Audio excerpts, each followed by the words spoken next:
कुछ इठलाती कुछ कह जाती, ये जिंदगी ही तो है। किधर से गुजरे थे, कहाँ कहाँ भटके थे। कुछ भिगो गए थे, कुछ छूकर निकल गए थे। कुछ रुला गए थे, कुछ बहा ले गए थे। आओ गाते हैं तराने अनुभवों की दुनिया के। नमस्कार दोस्तों, आप वरिष्ठ नागरिकों द्वारा प्रस्तुत पॉडकास्ट कार्यक्रम अनुभव 2.0 सुन रहे हैं। ये कार्यक्रम भारत सरकार के सामाजिक न्याय एवं अधिकारिता मंत्रालय के लिए राष्ट्रीय सामाजिक सुरक्षा संस्थान एवं मीडिया फॉर कम्युनिटी फाउंडेशन द्वारा प्रस्तुत किया जा रहा है। इस परियोजना की संकल्पना श्री आर श्रीधर ने की है तथा आशीष तिवारी एवं पूजा मुराडिया ने इसे साकार किया है। मित्रों, आपका अनुभव 2 के इस पॉडकास्ट में स्वागत है। आज स्टूडियो में हमारे बीच में आए हुए हैं बहुत फेमस प्रोफेसर सर्जरी के, पब्लिक हेल्थ, एपिडेमियोलॉजी और कैंसर इन एल्डरली, इस सब के स्पेशलिस्ट KGMU के रिटायर्ड प्रोफेसर संदीप कुमार। संदीप जी, आपका स्टूडियो में स्वागत है। और हम आज अपने श्रोताओं को कैंसर और पब्लिक हेल्थ के बारे में आपके माध्यम से आप अवगत कराना चाहेंगे। सबसे पहला तो सवाल ये है आपसे कि ये सर्जरी और पब्लिक हेल्थ और एपिडेमियोलॉजी का एक कॉम्बिनेशन, ये नॉर्मली प्रोफेसर स्पेशलाइज करते हैं, एक क्षेत्र में काम करते रहते हैं, ये आपको कहाँ से प्रेरणा हुई और कैसे आपके दिमाग में आया? जी सर, प्रथम तो मैं आपको धन्यवाद दूंगा कि आपने मेरी पात्रता को इस पॉडकास्ट के लिए ठीक समझा, और मैं स्वयं में उत्साहित हूँ कि आज ministry of social justice and empowerment की इस पहल में मैं कुछ अपना योगदान दे सकूं।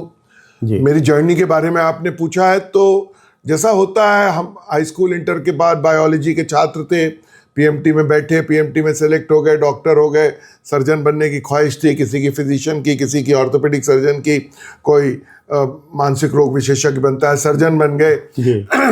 उस ज़माने में, हमारे ज़माने में, जब हमने सन 76 के अंदर MBBS पास कर लिया, तो 77-78 में सुपर स्पेशलिस्ट नहीं होते थे। जिनको कहते हैं कि सर्जरी के सब स्पेशलिस्ट। जैसे मेडिसिन में कोई आदमी नेफ्रोलॉजी विषय ले लेता था, कोई जीरियाट्रिक विषय ले लेता था, केवल ऑर्थोपेडिक्स अलग हो गई थी, और कोई आदमी अगर बच्चों की सर्जरी कर रहा है तो वो पीडियाट्रिक सर्जरी कराने लगता था। तो उसी ज़माने की लहर में हम कैंसर के एक विभाग में पोस्ट हो गए। हमारे गुरु कुछ ऐसे मिले जो कैंसर करते थे, उनसे हम प्रभावित हो गए, तो हम कैंसर करने लगे। तो सर्जरी और कैंसर हम दोनों ही करते आए हैं, और हमारी जनरेशन के हम अकेले नहीं, बहुत लोग हैं।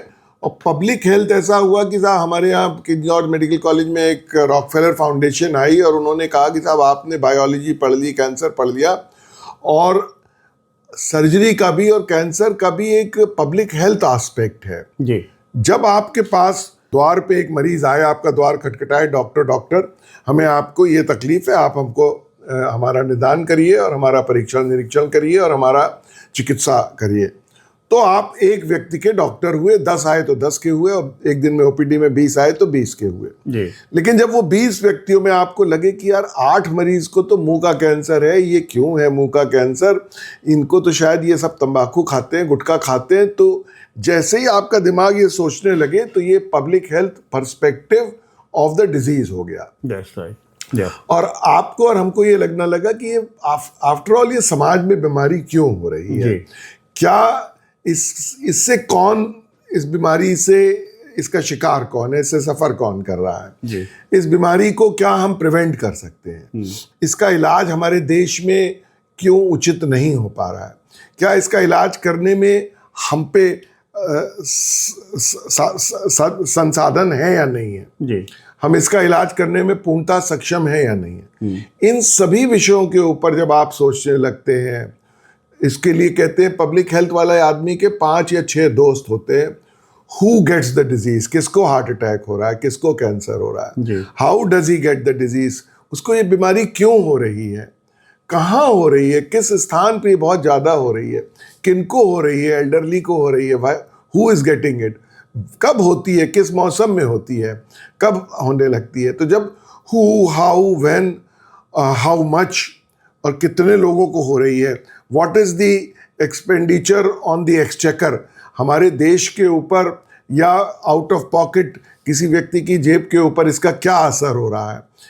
क्या किसी को एक मान लीजिए किसी रिक्शे वाले को या किसी मध्यम श्रेणी व्यक्ति के यहाँ कैंसर हो गया तो वो कैसे लोअर मिडिल क्लास से क्या गरीबी की रेखा के नीचे गिर रहा है। जब यहाँ तक एक सर्जन सोचने लगेगा तो वो पब्लिक हेल्थ फिलॉसफर हो जाएगा। तो इसीलिए फिर मैंने एक सेकंड मास्टर्स पब्लिक हेल्थ में कर लिया और उससे मुझे कोई नुकसान नहीं हुआ, बल्कि मैं ये समझूंगा कि मेरी जो क्लिनिकल प्रैक्टिस थी वो और एनरिच हो गई, वो और उसमें मुझे एक और आयाम मिल गया। डॉक्टर साहब, आपको director of all India institute medical sciences Bhopal के भी आप रहे हैं और आपने और उसके अलावा भी कुछ एम्स के स्थापित किए हैं। तो मेरे ख्याल से जो एपिडेमियोलॉजी है और पब्लिक हेल्थ का जो आपका पर्सपेक्टिव भी डेवलप हुआ है, ये उस पोस्ट पर रहने से उस पर फ़र्क पड़ा होगा।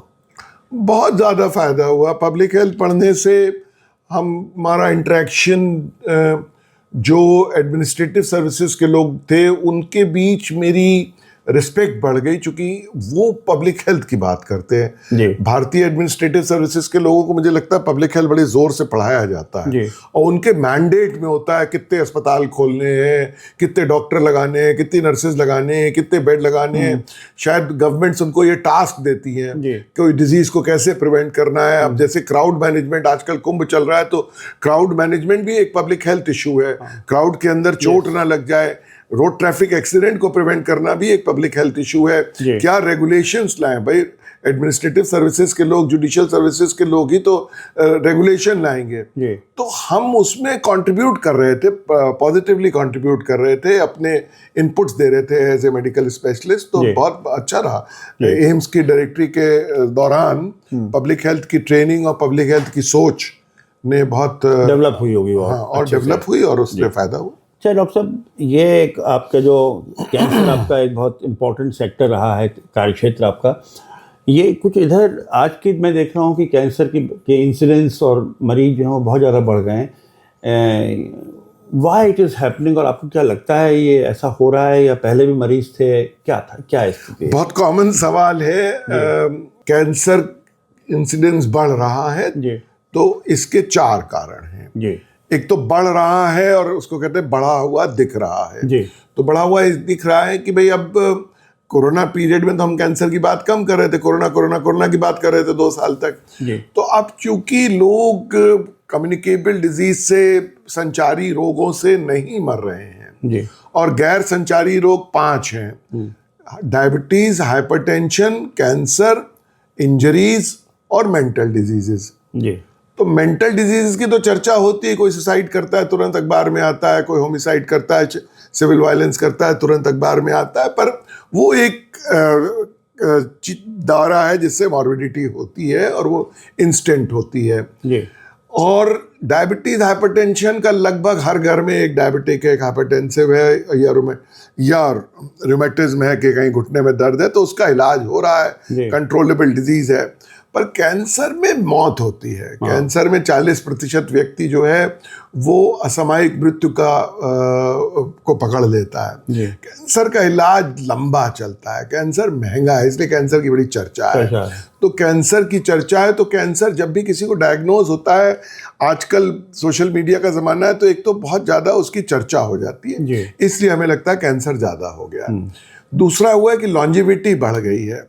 सेकेंड वर्ल्ड, जब देश आज़ाद हुआ था तो 2 वर्ल्ड वॉर ख़त्म हुई थी। फर्स्ट वर्ल्ड वॉर हुई थी शताब्दी के दूसरे दशक में और सेकेंड वर्ल्ड वॉर हुई थी शताब्दी के चौथे दशक में, और शताब्दी के 5वें दशक में हम लोग आज़ाद हुए। तो उस समय लाइफ एक्सपेक्टेंसी जो थी, जवान लोग कहते हैं 15 लाख, कोई कहता है 20 लाख, कोई कहता है 30 लाख लोग सेकेंड वर्ल्ड वॉर में जर्मनी में, यूरोप में, इंडिया के मर गए। तो अब जैसे यूक्रेन के अंदर हुआ, यंग लोग मर जाएंगे, और तो जब मर जाएंगे तो नेचुरली लाइफ एक्सपेक्टेंसी पुअर हो जाएगी, बच्चे भी कम पैदा होंगे। तो हमारी लाइफ एक्सपेक्टेंसी तब 40-50 साल हुआ करती थी। अगर 1961 में जो पहला सेंसस हुआ, तो उसके बाद हमने 81 में सेंसस करते गए, अब लाइफ एक्सपेक्टेंसी बढ़ गई है और डेथ रेट बहुत घट के rock bottom death rate, world का जो कनाडा का डेथ रेट है वही आज इंडिया का डेथ रेट है, जो जापान का डेथ रेट है वही इंडिया का डेथ रेट है। बर्थ रेट भी अब हमारा कम हो गया है। और तो जब हमारी एल्डरली पॉपुलेशन बढ़ेगी तो सेल जो है, बॉडी की जो कोशिका है वो बूढ़ी हो जाएगी, और बूढ़ी कोशिका जो है वो भटक जाती है। जैसे बुढ़ा आदमी लड़खड़ा के चलता है, एक वृद्धजन जो होते हैं वो धीरे धीरे चलते हैं, वृद्धजन में रिपेयर की क्षमता नहीं होती है, वृद्धजन अगर गिर जाते हैं तो उनकी चोट या हड्डी देर से जुड़ती है। इसी प्रकार से वृद्ध सेल जो होते हैं उनमें जो डीएनए रिपेयर की क्षमता है, कैंसर यंग पुरुषों में और महिलाओं में भी होता है, लेकिन 80% cancer is a disease of elderly. तीसरा, शायद वातावरण का जो प्रदूषण है उसकी वजह से कैंसर बढ़ गया है। चौथा कारण ये है कि जो बड़ा पुराना अंग्रेजी की कहावत है कि हरी एंड वरी, हरी वरी करी, तो जो एक जीवन शैली है जो थी पहले की, जो जीवन शैली थी वो थोड़ी आराम तलब थी, तो वो लोग जो जीवन नहीं जी रहे हैं वो अभी भी, एक बड़ा अच्छा हिंदी का शब्द है, जीवन की आपाधापी में लगे हुए हैं और एक झकझोर जीवन जी रहे हैं, स्ट्रेसफुल जीवन जी रहे हैं, जिसके अंदर सात्विक भोजन नहीं है, जिसके अंदर मन को शांति नहीं है, उतना डोपामीन नहीं निकलता जितना एड्रेनलिन और स्टीरॉयड निकलता है, जिसके अंदर प्रॉपर स्लीप नहीं है। स्लीप को कहते हैं कि जो proper sleep, good quality sleep है, उसमें हीलिंग इफेक्ट है जी। वो हमको, हमारे बॉडी को, हमारे सेल्स को, हमारी कोशिकाओं को हील करता है जी। तो शायद पांचवा कारण जो कैंसर अधिक होने का, वो जीवन की आपाधापी है जी। तो ऑब्वियसली इन कारणों के मारे हैं, तो इनको अगर आप थोड़ा सा कंट्रोल कर लें तो ये प्रिवेंटिव काम होगा। कैंसर एक जेनेटिक डिजीज है। जेनेटिक डिजीज से तात्पर्य है कि कैंसर किसको होगा ये प्रारब्ध है उसका। उसके पास एक कैंसर जीन होती है जिसको ऑन्कोजीन कहते हैं। वो जीन जो है वो अनफोल्ड करती है, और अगर उसको सत्संग मिल गया, ऐसा व्यक्ति मिल गया जो कि तंबाकू का सेवन नहीं करता और उसने जीवन में तंबाकू का सेवन नहीं किया, तो उसको कैंसर नहीं होगा। और अनफोल्ड नहीं कर पाएगा, अनफोल्ड। और उसको अगर कैंसर, उसने तंबाकू ले लिया तो वो अनफोल्ड कर जाएगा। तो कुछ एनवायरमेंटल कार्सिनोजेंस हैं, जैसे उनमें एक टोबैको है, कुछ वायरसेस हैं, करीब 9 वायरसेस हैं, 2-4 बैक्टीरिया हैं जो कैंसर कॉज करते हैं। इसमें लोग पूछते हैं कि डॉक्टर साहब हमने तो कोई व्यसन नहीं था, हम तो किसी सब्सटेंस की, जो आपने तीनों सब्सटेंस के अल्कोहल टोबैको कभी यूज़ नहीं किया।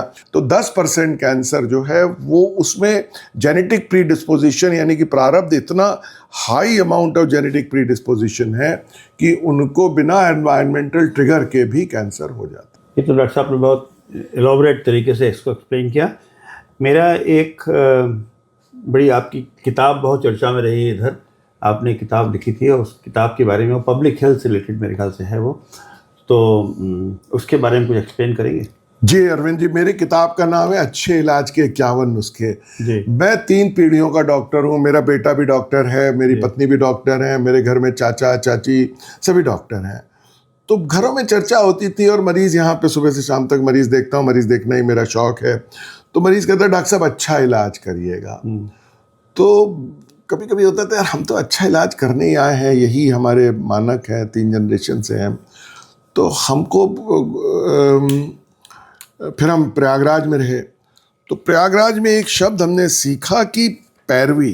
पैरवी शब्द आया हाई कोर्ट से जी, कि ना वकील साहब की पैरवी करनी पड़ती है। तो एक मरीज मेरे पास आया, मैं इलाज कराने, बोला डॉक्टर साहब आपकी पैरवी करनी पड़ेगी क्या? हमने कहा नहीं, बिल्कुल पैरवी नहीं करनी पड़ेगी। तो पैरवी शब्द फिर हमें लगा नहीं यार, अगर मरीज से हम कभी कभी इरिटेट हो जाते हैं तो अच्छा इलाज करना और अच्छा इलाज करवाना सीखना भी तो एक कला होनी चाहिए जी। तो how to get a good treatment from a doctor, okay, how to keep a good health, ये मेरी किताब है। अच्छे इलाज करवाने के 51 नुस्खे हैं जी। तो कैसे आप डॉक्टर से बिहेव करें, डॉक्टर इरिटेट ना हो, कितनी नॉलेज आप गेन कर लें अपनी बीमारी के लिए। हम लोग को कहा जाता है कि कोई डायबिटिक है, नॉन कंप्लायंट है या उसको टीबी हो गई है, हमें अगर उसने टीबी की दवा नहीं खाई तो कौन दोषी है? हमारे ग्रैंडफादर आपके टीचर भी रहे हैं जीआईसी में, तो कहते थे अगर लड़के को अध्याय समझ में नहीं आया तो अपने मुंह पे झापड़ मार लो मास्टर जी कि तुमको समझाना नहीं आया। जी डॉक्टर साहब, एक मैं आपसे सवाल, जो आपसे चर्चा में बात अभी हो रही थी, आपने ये आप बता रहे थे कि ओल्ड एज में कुछ वैक्सीनेशन टीके कुछ ऐसे होते हैं, 3-4 टीके जो कि लगवाए जाएं तो वैक्सीन जो से आप बच्चों को लगवा रहे हैं और अब बच्चों में कोई क्वेश्चन नहीं कर रहा है। ना वृद्धजन में मौत क्यों होती है? तो वृद्धजन, कैंसर की चर्चा हो रही थी, वृद्धजन कैंसर से मरते हैं, जी वैस्कुलर एक्सीडेंट से मरते हैं। What is a vascular accident? Vascular accident क्या है कि शरीर में वृद्ध क्या हो रहा है, चलिए झुर्रियाँ पड़ गई कोई बात नहीं, तो जो उसकी इलास्टिसिटी धमनी की कम हो रही है वो एजिंग का फिनोमिनन है। उस एजिंग को आपको पुश कर सकते हैं, आप पीछे हटा सकते हैं। तो वैस्कुलर एक्सीडेंट क्या होता है, वृद्धजन कैसे मरते हैं कि ब्रेन एंड आर्टरी, आखिरी खून यहाँ से निकला हार्ट से, ब्रेन तक गया और ब्रेन में आर्टरी फट गई, स्ट्रोक हो गया और बाबूजी को लकवा हो गया और मुंह टेढ़ा हो गया या बेहोश हो गए या ब्रेन में हेमरेज हो गया। पैर में खून नहीं गया तो साहब पैर की उंगलियों में गैंग्रीन हो गया, पैर की उंगली कटने लगी, आपने सुना होगा डायबिटीज के अंदर और हो जाता। हार्ट को अपनी ब्लड सप्लाई चाहिए, हार्ट में एंड आर्टरी है, हार्ट में खून नहीं गया जिसको कोरोनरी आर्टरी कहते हैं, तो हृदय घात हो गया, हार्ट अटैक हो गया, हृदय पेन हो गया। तो वृद्धजन क्यों मरते हैं? वृद्धजन 5 वजहों से मरते हैं। वृद्धजन मरते हैं हार्ट अटैक से, ब्रेन अटैक से, फुट अटैक से। वृद्धजन मरते हैं फॉल से, गिरते हैं, तो ओल्डरली में फॉल की टेंडेंसी है। पर सवाल वैक्सीन पे है। तो वृद्धजन मरते हैं, 50% of the death in the elderly is because of respiratory infection.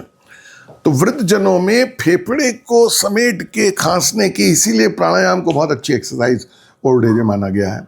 तो जो रेस्पिरेटरी इन्फेक्शन है वो इतना तगड़ा हो जाता है, उसे सेप्टिसीमिया हो जाता है, उसमें डेथ हो जाती है। पर जो फ्लू की वायरस है तो 5 वैक्सीन वृद्धजन में दी जाती है। एक फ्लू की वैक्सीन हर साल लगती है जी। एक न्यूमोकॉकस बहुत कॉमन इंजेक्शन है, उसकी 2 वैक्सीन है, एक 5 साल में लगती है, एक लाइफ में एक बार लगती है। इसके अलावा एक बीमारी है जो अभी आपने देखा होगा, जो गवर्नमेंट ऑफ इंडिया ने ले ली है, जिसको शिंगल्स कहते हैं। शिंगल्स जो बीमारी है वो हर्पीज उसका अंग्रेजी का नाम है, मैं हिंदी का नाम उसका ढूंढूंगा, अभी मैं हिंदी का नाम नहीं बोल पा रहा हूँ, उसके लिए मुझे माफ़ करेंगे। तो हर्पीज ज़ॉस्टर जो है बहुत पेनफुल बीमारी है जी। और ये जो शिंगल्स का वायरस है ये चिकन पॉक्स यानी कि जो बड़ी माता है उसके वायरस की प्रजाति का है। और ये एडल्ट की चिकन पॉक्स है और ये न्यूरोजेनिक वायरस है और ये नर्व रूट के किनाल चलता है, इतना पेनफुल होता है और 2-2 साल 4-4 साल तक दर्द करता है। तो ये वैक्सीन 60 के बाद इस समय हम लोग बिल्कुल कह रहे हैं। और देखिए कोरोना की वैक्सीन लगनी थी और हेपेटाइटिस की वैक्सीन लगनी थी। हेपेटाइटिस की वैक्सीन तो यंगर एज में लग चुकी होनी चाहिए, खासतौर से उन लोगों को, जैसे हमारे जैसे लोग हैं जो हेल्थ प्रोफेशनल है, जो सुई और दवाई और दूसरे मरीज को इस्तेमाल कर रहे हैं। तो 5 वैक्सीन हो गई, न्यूमोकॉकस की वैक्सीन, इन्फ्लुएंजा की वैक्सीन, शिंगल्स की वैक्सीन, टेटनस की वैक्सीन तो लगनी चाहिए। और अगर कोई कोरोना टाइप बीमारी चल रही है उन दिनों तो उसकी जो उस समय वैक्सीन आई है वो वैक्सीन, और हेपेटाइटिस की वैक्सीन, ये एल्डरली की वैक्सीन है। डॉक्टर साहब, आपका से बहुत 2-3 बातों में बड़ी ज्ञानवर्धक चर्चा हुई और आपके जैसा विस्तृत एक्सपीरियंस, आप लेखक भी हैं, आप विचारक भी हैं और आपने बहुत महत्वपूर्ण पदों पर काम किया है, तो आपका जो मेडिकल हेल्थ के बारे में एक बहुत कॉम्पोजिट और कॉम्प्रिहेंसिव व्यू है वो हमारे श्रोताओं को आज सुनने का मौका मिला। हम आपके लिए बहुत धन्यवाद देते हैं, इसके लिए आपने समय निकाला और wish you great public service in future. Thank you. नमस्कार, धन्यवाद आपने इस पॉडकास्ट के लिए मुझे बुलाया, मैं आपका आभारी हूँ।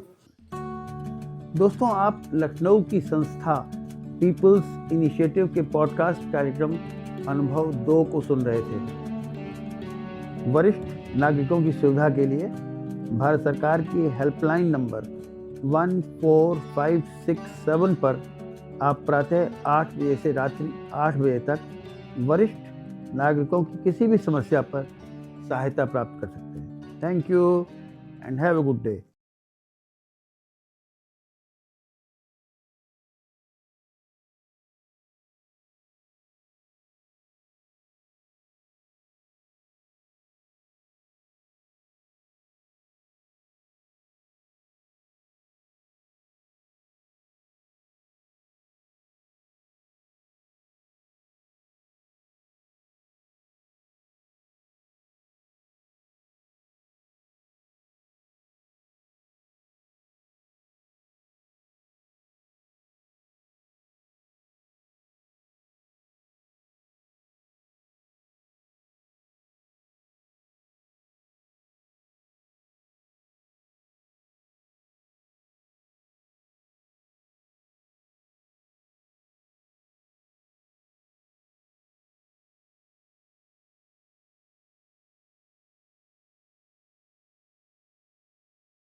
दोस्तों, आप लखनऊ की संस्था पीपल्स इनिशिएटिव के पॉडकास्ट कार्यक्रम अनुभव 2 को सुन रहे थे। वरिष्ठ नागरिकों की सुविधा के लिए भारत सरकार की हेल्पलाइन नंबर 14567 पर आप प्रातः 8 बजे से रात्रि 8 बजे तक वरिष्ठ नागरिकों की किसी भी समस्या पर सहायता प्राप्त कर सकते हैं। Thank you and have a good day.